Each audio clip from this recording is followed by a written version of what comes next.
참조연예TV 김윤관입니다.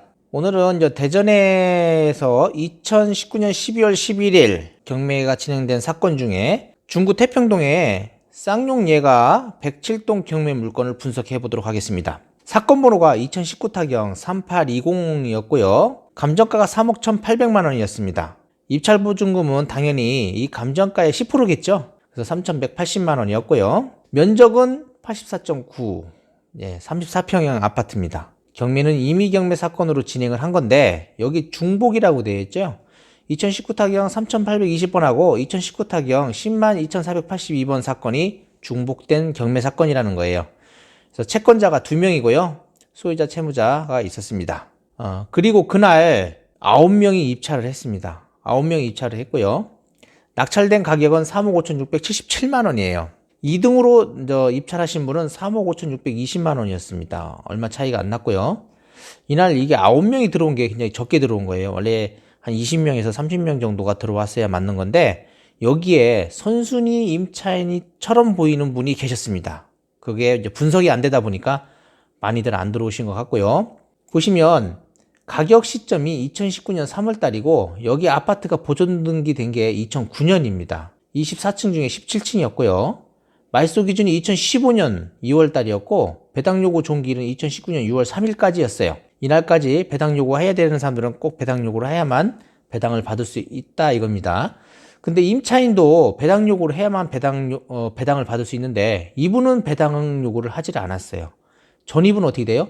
2010년 7월 21일 말소 기준인 권리보다 빠르다는 거죠. 그러면 선순위 임차인 대항력이 있다라고 합니다. 근데 여기는 대항력 표기도 안 해놨어요. 그래놓고 어떻게 써놨냐? 기타 사항에 채무자 겸 소유자의 전 배우자임이라고 표기를 해놨어요. 근데 채무자 겸 소유자의 전 배우자라 하더라도요, 이혼을 한 상태에서 진정한 임대차가 있었다면 이분은 선순위 임차인이 될 수가 있어요. 그거를 지금 전문가 멘트로 해가지고 밑에다가 표기를 해놨습니다. 자, 그럼 등기부 현황을 한번 볼게요. 등기부에 보시면 2012년에 소유권을 가지고 왔고요, 소유자가. 2015년에 생명보험회사에서 2억 2,800만 원을 빌렸습니다. 근저당으로 설정됐죠. 그리고 2015년 7월 달에 또 근저당 2,500만 원, 2015년 9월 달에 근저당 2,000만 원이 있습니다. 이게 개인 근저당인데 이분이 경매 신청을 먼저 했어요. 2019년 3월 13일 경매 신청을 했고요. 2019 타경 3820 현재 경매 사건으로 시작을 한 거고, 그 다음에 생명보험회사에서 이제 두 번째로 경매 신청을 했습니다. 2019년 3월 25일 생명보험회사에서 경매 신청을 했다라는 거. 1억 8,465만 원. 두 건을 합치면 2억 2천, 한 2억 3천 꼴이 청구 금액이 되겠습니다. 그리고요, 여기 보시면 뭐 광역시 그리고 신한카드 여러 개 있는데 여기에 요 신한카드가 빅 히트예요. 왜냐면 이분이 경매 신청을 한 적이 있었거든요. 거기에서 이 현재 선순위 임차인으로 보이는 이분이 선순위 임차인이 아니다라는 것을 판단할 수 있는 자료가 나옵니다. 자, 그럼 볼까요? 2018 타경 104,009번 쌍용예가 107동 17층 똑같은 물건이에요. 요것이 경매가 있었습니다. 2019년 1월 달에 감정가 3억 1,700. 지금보다 100만 원 쌌죠, 감정가가. 근데 그때는 워낙 대전의 집값이 어떻게 돼요? 그대로였어요. 상승세가 전혀 없었다니까요. 그러다 보니까 유찰이 됐습니다. 유찰이 됐는데 그때 취하됐어요. 왜 취하됐냐면 이때 신한카드가 이대로 경매가 진행이 되면 배당받을 길이 없습니다. 생명보험회사에서 가져가죠. 여기 두 개에서 가져가면 신한카드는요, 무잉여예요. 그럼 무잉여라는 게 뭐냐면 경매 신청한 채권자가 전혀 돈을 받을 수가 없는 거예요. 한 푼도. 그럴 때는 무잉여로 그 무잉여 받지 않는 금액선에서 매수 신청을 하든지 아니면 경매를 취하하든지가 됩니다. 그래서 신한카드가 취하 신청을 한 거예요. 왜냐면 돈 한 푼도 못 받아가니까 취하 신청을 했습니다. 여기 보시면 그때 당시에 임차인 현황이 뭐라고 나오냐면요, 소유자 세대가 전입되어 있다라고 나옵니다. 그리고 매각물건 명세서 굉장히 중요하잖아요. 여기에도 보시면 임대차 내역이 없어요. 그렇다면 이분들이 언제? 이번 사건 경매가 들어왔을 때 이혼을 했다라고 판단하시면 돼요. 그러면 어떻게 되겠습니까? 2015년인 말소 기준 권리보다 뒤에 있다, 이혼이. 그러면 이분은 대항력이 없다라고 생각을 하시면 됩니다. 만약에 진정한 임대차가 있다 하더라도 대항력이 없는 겁니다. 왜냐하면 이혼한 시점으로 대항력을 따지기 때문에 그렇습니다. 전입세 열람 보면요. 이게 2019년대에 전입세 열람을 띈 거였어요. 그러면 지금 보면 소유자, 그리고 소유자의 자녀, 그리고 소유자의 지금 배우자가 이렇게 지금 나와 있습니다. 배우자는요. 2013년 9월에 들어와 있어요. 동거인으로 현재 표기가 돼 있습니다. 여기에 보면 이번 사건의 전입세 열람 내역을 보면요. 지금 어떻게 돼요? 배우자만 나와 있고 그리고 자녀분만 여기에 등록이 되어 있습니다. 이분들은 요때쯤 소유자는 이때 전입 세대에서 빠져 있다라는 거죠. 네, 그 전까지는 같은 세대를 구성하고 있었다. 그래서 그렇게 판단하시면 될 것 같고 이걸 알았다고 하면 많은 분들이 들어왔겠죠. 그러니까 이거 판단을 못 하셔가지고 9명만 들어왔다라는 거. 이 선순위 임차인이 이렇게 있을 때는요. 판단하는 방법이 뭐가 있냐면 일단은 여기 지금 근저당권자, 은행 이런 데다가 물어보는 거. 근데 요즘 잘 안 알려줘요. 굉장히 어렵다라는 거죠. 그럴 때는 이분 소유자 하신 분이 임차인이 여기에 뭐 무상거주라든지 아니면 같은 식구냐라고 이렇게 살짝 물어보면 가끔은 이야기는 안 하고 이렇게 끄떡끄떡 알려주시는 분들도 있어요. 그렇지만은 노골적으로는 알려줄 수가 없다. 왜냐면 개인정보법이 워낙 강화되어 있어서 안 알려줍니다.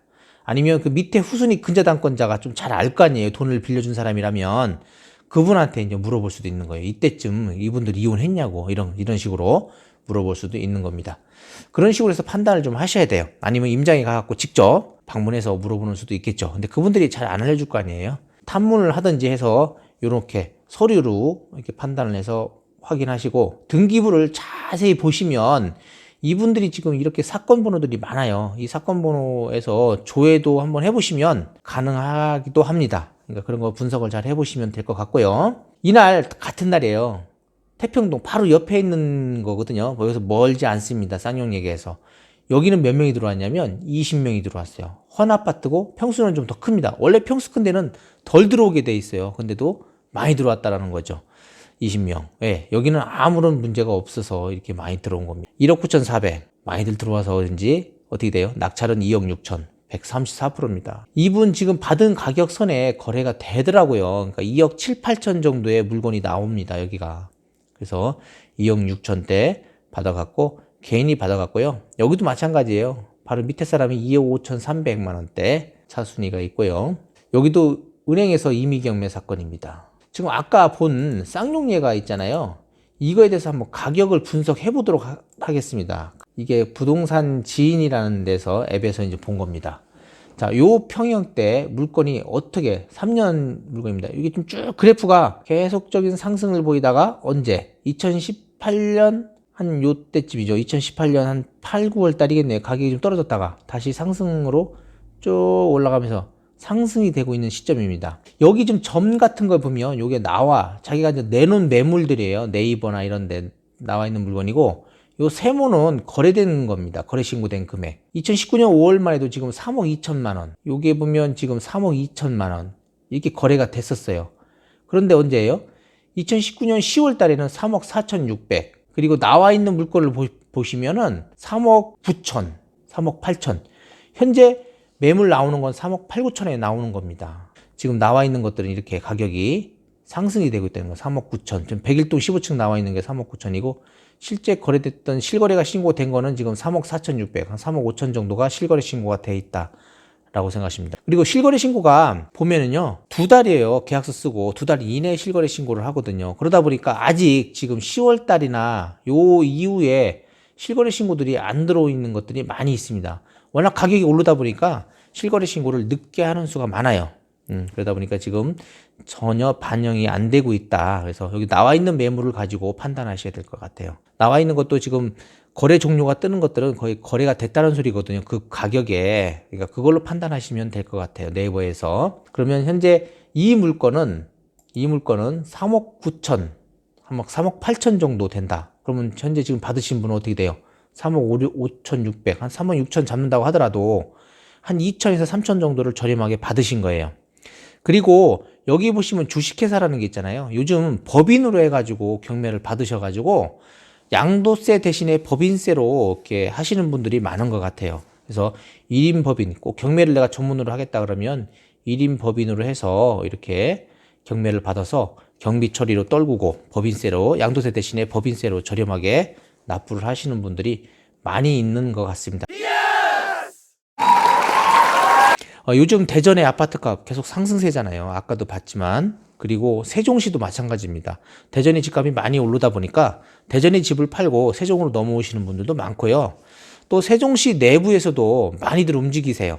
뭐 고운동에 사시는 분이 도담동으로 움직이시나지, 또 도담동에 있는 분들이 또 세lum동으로 움직이시고, 또 뭐 보람동으로 움직이고 대평동으로 움직이고, 뭐 여러분들이 이렇게 많이 있습니다. 그리고 또 삼생할권에 뭐 보람동을 팔고 또 세lum동, 이렇게 핫한 지역으로 오시는 분들도 많이 있고, 이 세lum동이 이 상업시설에 보면요 학원가가 많아요. 그래서 유명한 학원들이 많이 있다 보니까 여기를 많이 선호하시는 것 같습니다.